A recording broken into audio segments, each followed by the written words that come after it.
Normalmente, quando você pratica meditação mais longa, você come pouco. Por quê? Porque se a energia vai ser usada para digerir alimentos, não vai sobrar muita energia para outras coisas. Então, inclusive, se você quiser, uma das ideias da postura de meditação em lótus é que os pés pressionam um pouquinho as artérias que vão para as pernas e mantém a irrigação básica das pernas, mas diminui a quantidade de sangue que vai para as pernas. E uma explicação seria que sobra mais sangue, digamos assim, para a parte superior do corpo. E durante a meditação, o cérebro trabalha bastante. E se você for pensar em termos energéticos, o que se diz é que toda a energia, a gente fica quietinho, se desconecta dos 5 sentidos, vai para dentro, entre aspas. Esse ir para dentro é a maneira como a gente identifica o fenômeno em que nossa energia basicamente fica centrada no cérebro e na medula. Tá? E aí tem uma série de coisas do yoga que fala de chakras e tudo mais, que mostra centros energéticos e movimentos de energia durante os processos meditativos mais internos. Então, quando eu coloco comida no estômago, boa parte da energia vai para o processo digestivo. Por isso que é difícil meditar, porque a energia está, entre aspas, ocupada na digestão. Então, realmente, a gente teria que comer e 1 hora, 2 horas depois, dependendo do quão pesada foi a comida, uma vez que o processo digestivo já está encaminhado, uma vez que a comida sai do estômago, se você quiser em termos mais precisos, aí você estaria em melhores condições físicas para meditar. Não que a digestão não se interrompe, mas se você entra num estado meditativo muito profundo, o metabolismo geral do corpo, de cada célula, inclusive o processo digestivo, tende a se tornar mais lento. Tá? Então, se você está com comida no estômago, isso não é adequado, não é conveniente. Por isso que, por exemplo, se você vai fazer Vipassana, você vai meditar por 10 dias e vai comer muito pouco durante esses dias. Do ponto de vista científico, o que a gente poderia dizer é: eu preciso deixar o corpo imóvel e completamente relaxado, eu preciso diminuir o metabolismo celular ao mínimo possível.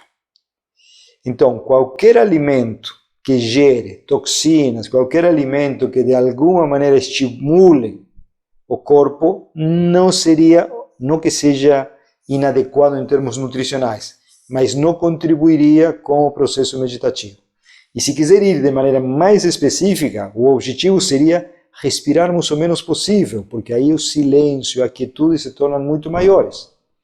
Então, não só minha postura tem que ser estável, tenho que estar completamente relaxado e tenho que diminuir o metabolismo celular para que se produza pouca quantidade de dióxido de carbono, porque se eu estou bem quietinho, vejam o oposto, estou correndo, a respiração está ofegante, por quê? Porque estou produzindo um monte de dióxido de carbono em função do intenso metabolismo que está ocorrendo no meu corpo.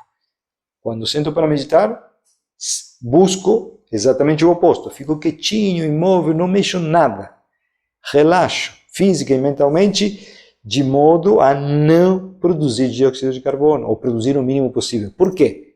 Porque se eu tenho pouco dióxido de carbono no sangue, eu preciso de pouco oxigênio.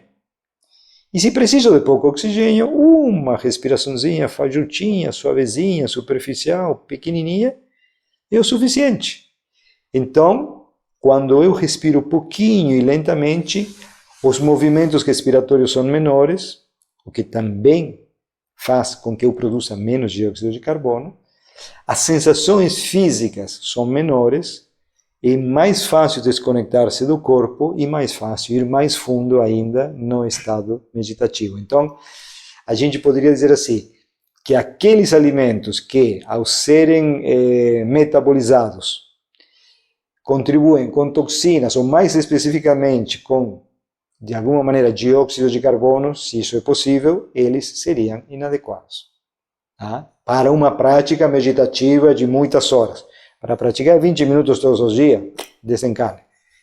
Tá? Tome café da manhã, espere meia hora, 1 hora, sente, medite e não pense mais no assunto.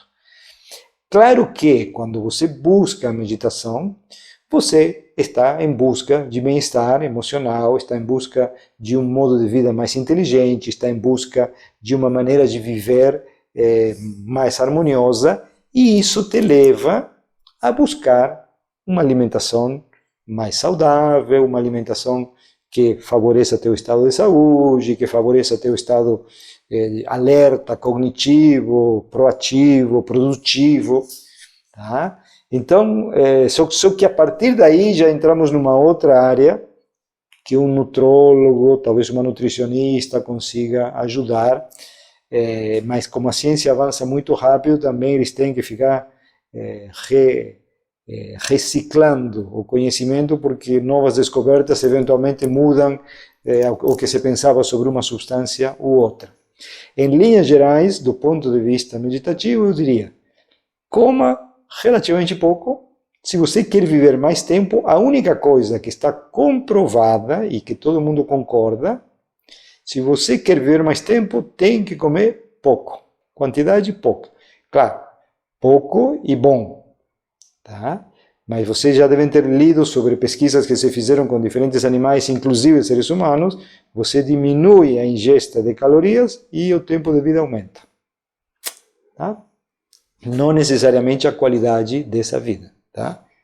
Então, assim, se você puder comer pouco, saudável, nutritivo, é uma boa combinação.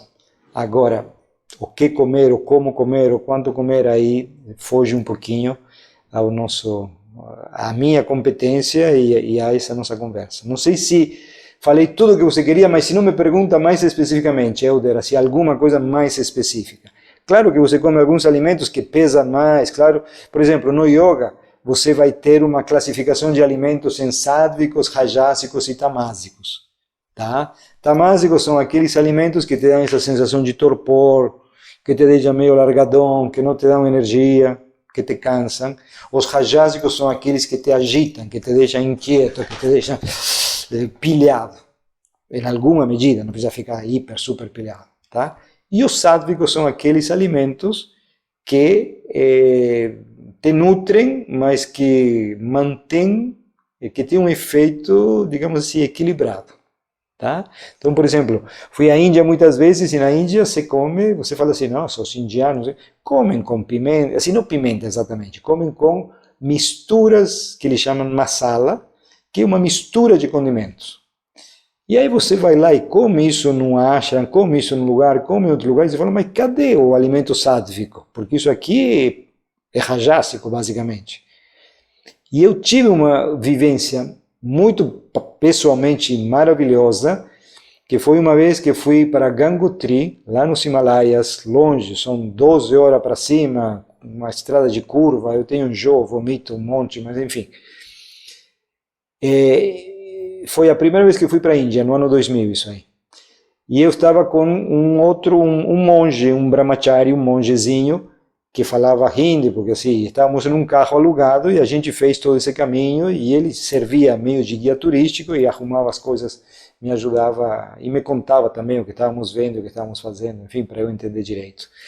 E aconteceu uma coisa muito interessante, que assim, estávamos lá em Gangotri, que é um lugar de peregrinação no inverno, pouquíssima gente, e aí cruzamos com dois sadhus. Sadhus são esses que vivem como monge, digamos assim, mas não são necessariamente monges, são pessoas que renunciaram ao mundo. E os sadhus, assim, cruzamos em algum momento e os sadhus nos convidaram para almoçar com eles. Por quê? Porque eles tinham preparado um almoço para 6 pessoas, que eram os 6 que, durante o inverno, quando cai neve, eles todos ficavam, os 6, dentro de uma caverna, e passavam 2, 3 meses trancados lá dentro, meditando, fazendo práticas espirituais, mas ficavam juntos por uma questão de fica mais fácil a sobrevivência. Se alguém tem alguma coisa, os outros ajudam, né? Então, não era essa época, então fazia algumas semanas que não se encontravam, então tinham marcado de fazer um almoço e 2 deles não puderam ir. E nós estávamos ali, caminhando por ali, em peregrinação. E aí eles nos chamaram e fomos almoçar com eles, porque tinha comida para 6. E a comida que comi lá não tinha masala, não tinha pimenta, era uma sopinha que tinha uns pedacinhos de queijo, tipo queijo Minas, assim, bem básico, uns vegetais. Naquela primeira viagem, assim, para mim era difícil comer a comida indiana cheia dessas coisas. Eu falei, oh, viajei até outro lado do mundo para comer a sopinha da minha mama, sabe assim? E isso foi uma comida sádvica de pessoas que passavam meses meditando numa caverna congelada, cuja porta ficava congelada pela neve. Então, de novo, veja, um outro exemplo que eu posso dar em relação à comida. Porque há coisas que são fundamentais, mas são fundamentais para diferentes práticas. Se você imagina o Euder com essa barba toda ali, vai aprender a nadar. E o professor de meditação fala, não, seja muito bem-vindo, aqui você vai poder treinar de nadar, mas veja, os pelos do corpo todo criam resistência quando você nada e você perde velocidade. Então você vai ter que se depilar inteiro, a começar pela barba e o resto do corpo, para que quando você nade, não crie atrito e possa nadar mais rápido. Mas o Euder vai dizer, mas meu, eu só quero nadar um pouquinho, não quero ganhar medalha de nada. Então, se você não quer ganhar medalha de nada, quer só treinar um pouquinho, nada do jeito que quiser, com a roupa que quiser, com a barba do tamanho que você quiser.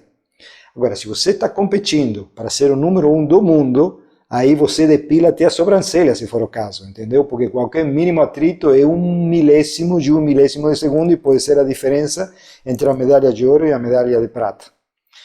Então, em relação à meditação, tudo está interligado, mas assim, antes de mudar demais a sua vida, sente e comece a fazer as práticas. À medida que você vai avançando, você vai sentir vontade de organizar de maneira mais harmoniosa diferentes aspectos da sua vida. Talvez alguns aspectos da alimentação, alguns aspectos do exercício, algumas questões de relacionamento, algumas condutas que você tem que eventualmente geram, sei lá, atrito com frequência. Você vai com calma. Mas o coração da coisa é você aquietar-se, gerenciar o foco da atenção ou observar o fluxo de pensamentos. Essa é a parte crucial. O resto são ajudas para facilitar esse treino e para aprofundar esse treino. Tá? Então, assim, se você vai meditar durante uma semana, 18 horas por dia, não faz sentido você almoçar, jantar, tomar café e comer à noite. Não faz sentido, porque isso vai ter que comer horas preciosas de prática. Mas aí depende, se você está trabalhando um monte de horas, talvez comer seja imprescindível para você poder desempenhar os seus afazeres. Então, vocês como professores têm que ter muito bom senso de não exagerar em aspectos secundários. Facilitem a vida dos seus alunos. O que eles têm que fazer é sentar-se quietinhos, observar a mente, observar a respiração, tentar focar a atenção em um ponto, variações disso. O resto, você pode comentar, falar e tudo bem. Se alguém puder fazer, ótimo. É claro que, por exemplo, se você faz uma série de exercícios de yoga, de práticas de asanas, de posturas, antes da prática, vai ficar mais fácil, provavelmente, ficar quietinho, porque você vai ter neutralizado tensões e inquietudes do corpo, vai ter harmonizado minimamente o teu mundo endócrino, tua bioquímica vai estar um pouco mais harmoniosa e vai ser mais fácil meditar. Perfeito. Tá? Se puder fazer essas coisas, ótimo. Se puder comer saudavelmente e estiver com o corpo saudável, fica mais fácil. Mas meditação é algo que se beneficia dessas outras coisas, mas essas outras coisas são secundárias em relação a treinar. Focar a atenção em um ponto e manter a atenção ali e treinar de observar ou pensar automático sem interagir com ele.